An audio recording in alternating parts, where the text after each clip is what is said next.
Welcome to the Agronomy and Farm Management Podcast. I'm Bruce. And I'm Josh, and we're your farm management hosts. Let's get started.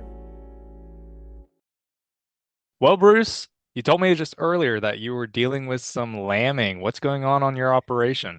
Well, it's middle of the winter, and so we like to shear our mature ewes, get them ready for lambing season here in the middle of February. And sometimes people ask, why do you shear sheep in the middle of winter? It sounds kind of cruel and harsh. The answer is that we do it so that the ewe moms, the mature moms, can share their body heat. Actually, with that wool off, they're a little bit more easier to handle in the barn. We lay them all indoors, and so they're out of the elements during the wintertime, whether that's the wind, rain, or snow. They're out of all of that in the barn. So having them shorn really does help keep the barn for us warmer.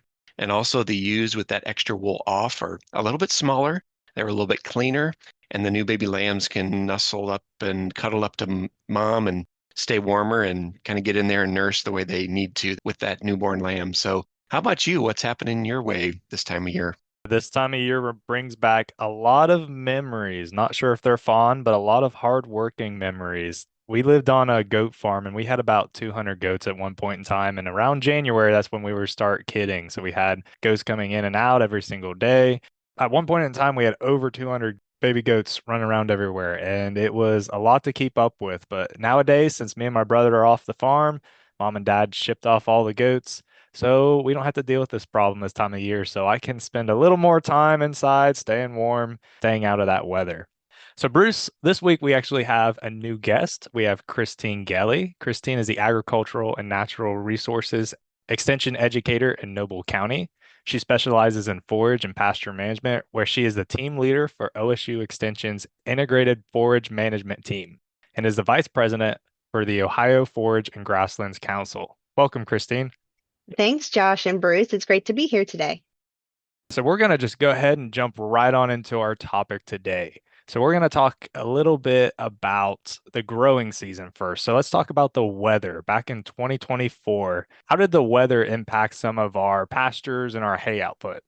Oh, geez. Well, the way that January has gone, it sure does feel like that was a whole year ago, but we are still feeling the impacts of the 2024 weather.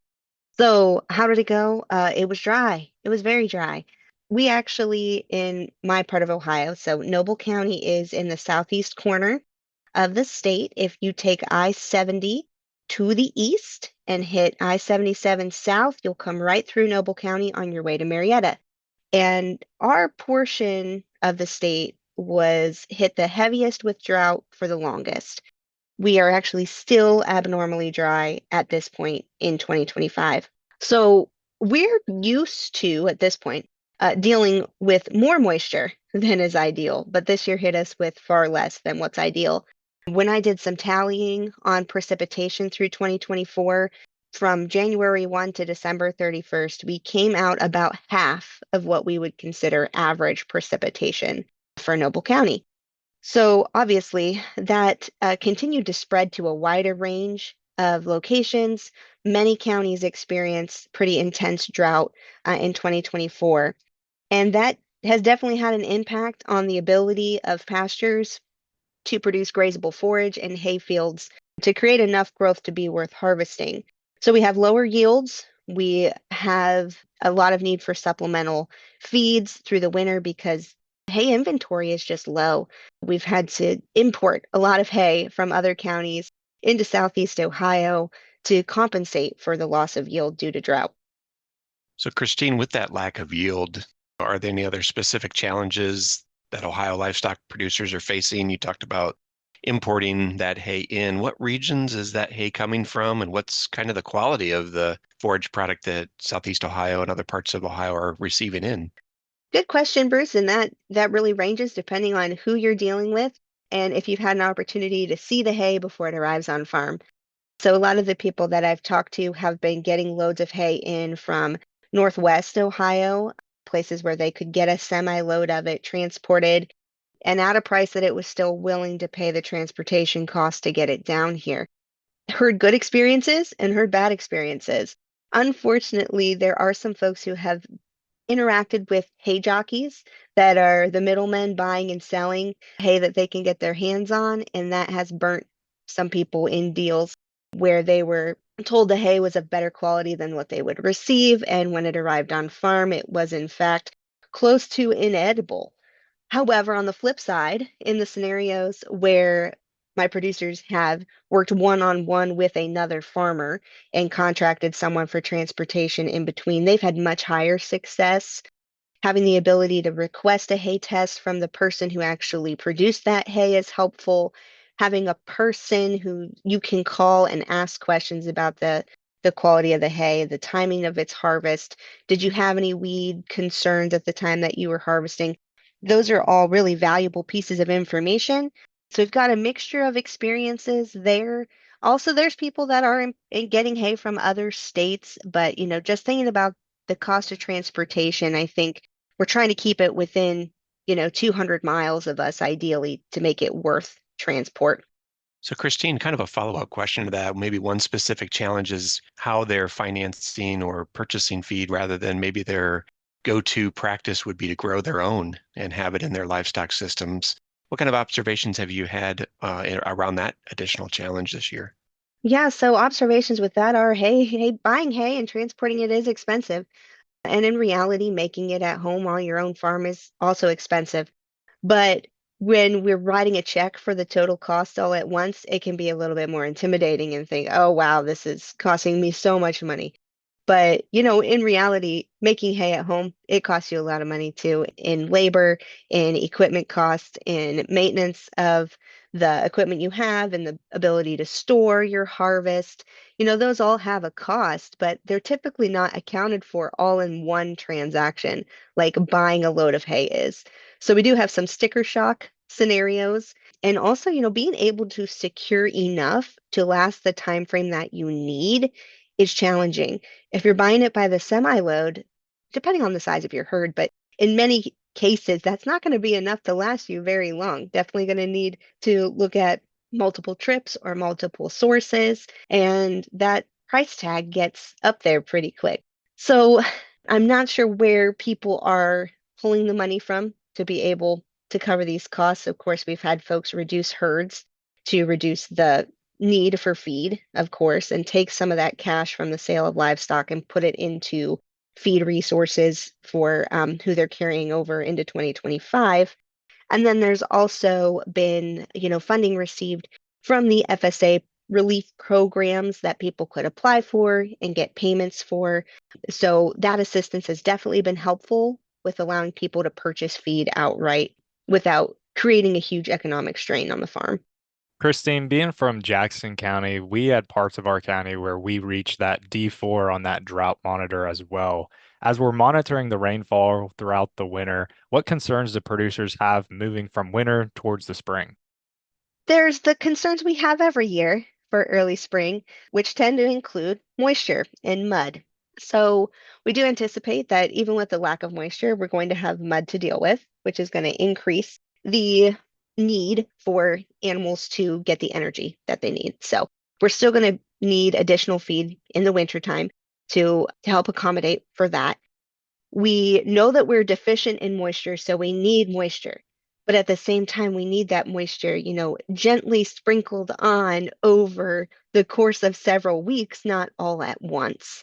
It's been common in my area to have flooding in January, February, March, where we've just had really heavy rainfall events, and a lot of that rainfall leads to erosion and leads to that water getting carried downstream before we really have the ability to soak it all in and use it. So we do have concerns about when we start getting rainfall again.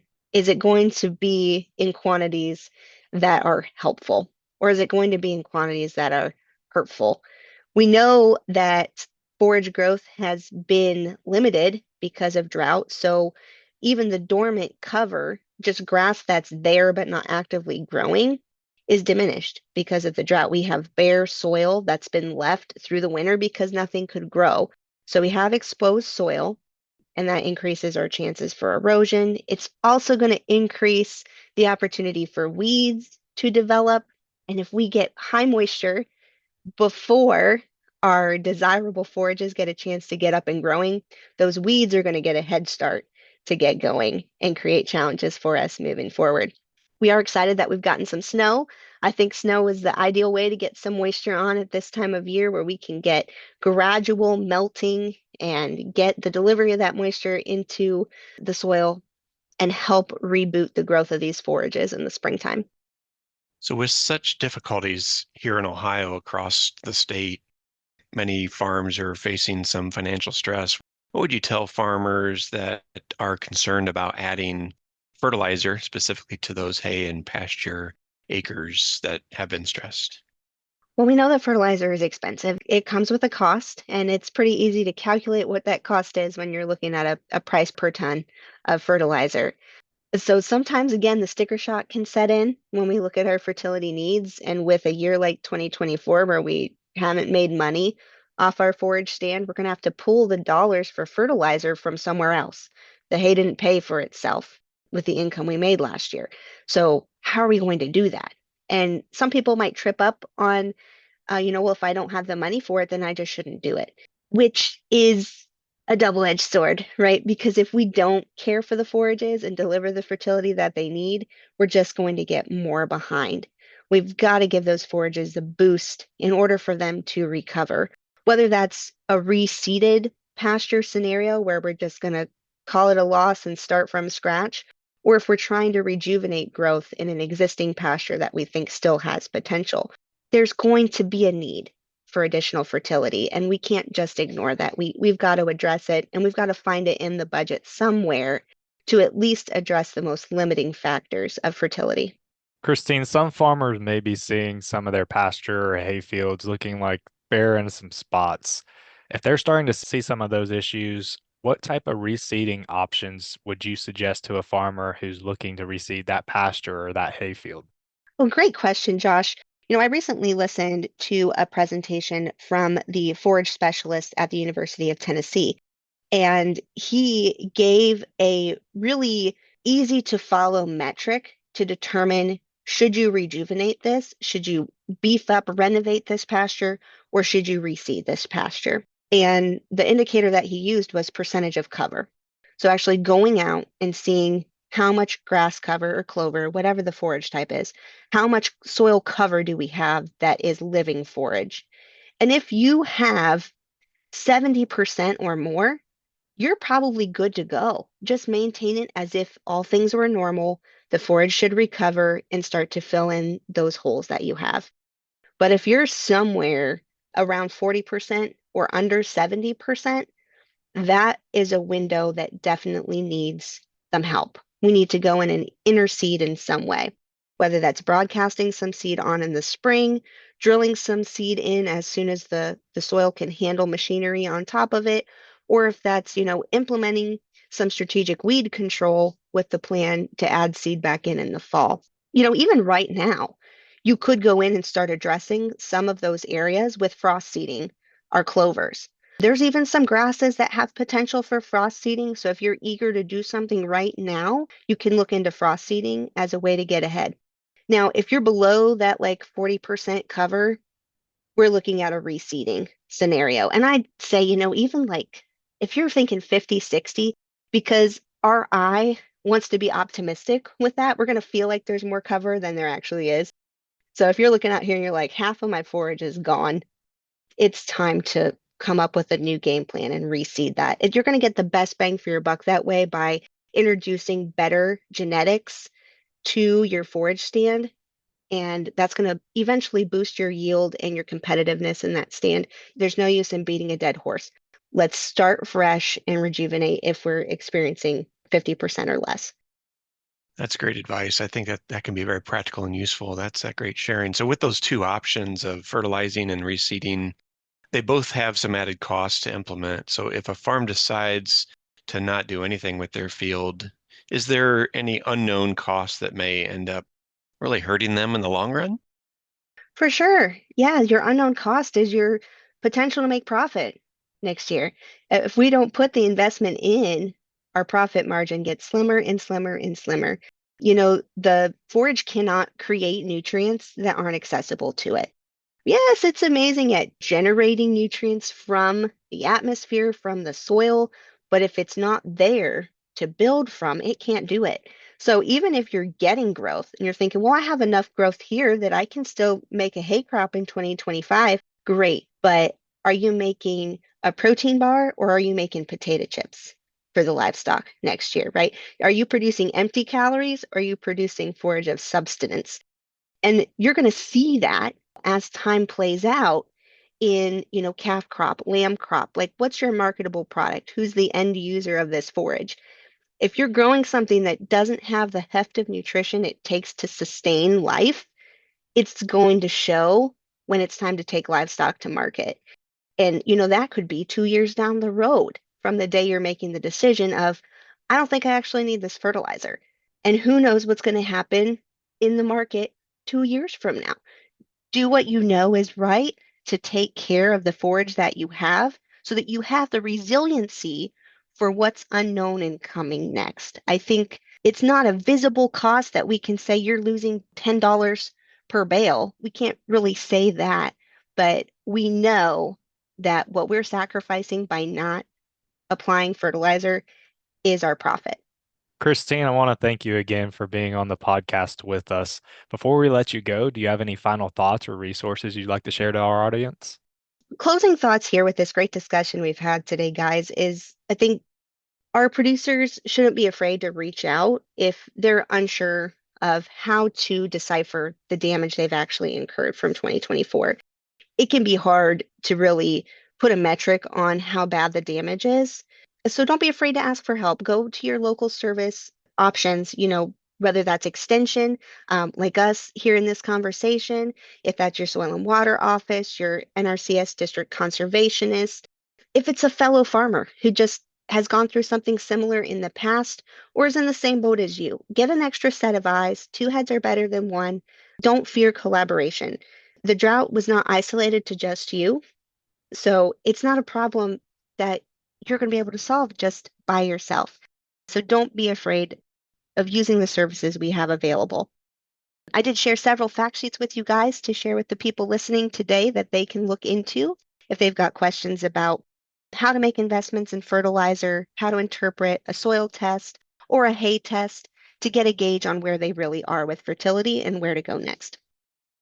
Thanks for listening today. For more information about farm management tips, be sure to check out the Farm Office at farmoffice.osu.edu.